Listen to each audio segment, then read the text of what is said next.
윤 대통령과 김건희 여사가 명태균 씨와 주고받은 메시지가 추가로 공개됐습니다.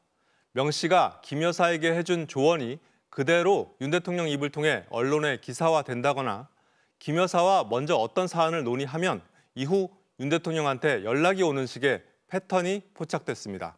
김정호 기자가 보도합니다.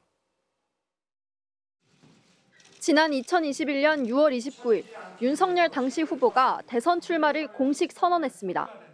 출마 선언 4시간 전 명태균 씨는 김건희 여사에게 윤석열 총장은 발광체냐 반사체냐면서 국민이 발광체고 정치인은 국민의 뜻을 받들어 비추는 반사체라고 보냅니다.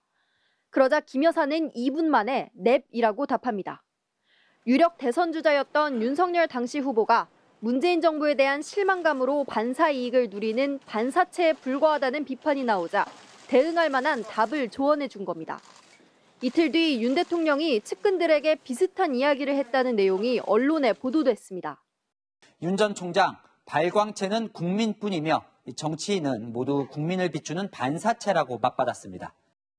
9일 뒤인 7월 8일, 이준석 당시 국민의힘 대표가 윤석열 후보와 비공개로 만났다는 사실이 뒤늦게 알려졌습니다.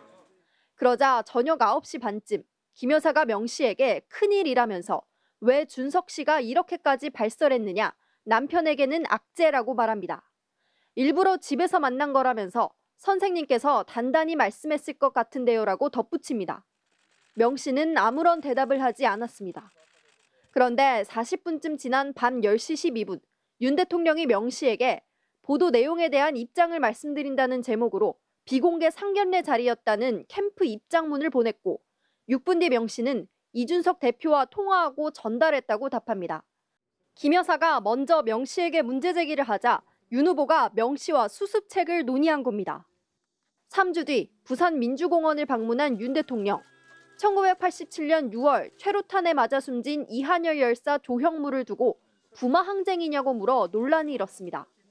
이거 부마인가요? 예.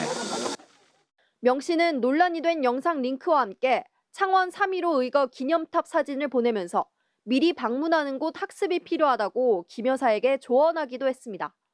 더불어민주당 명태균 게이트 진상조사단은 대통령 배우자가 배후에서 권력을 사유화하고 국정을 조정한 수렴청정이라면서 명태균 특검법을 통한 진상규명이 불가피하다고 주장했습니다. MBC 뉴스 김정우입니다.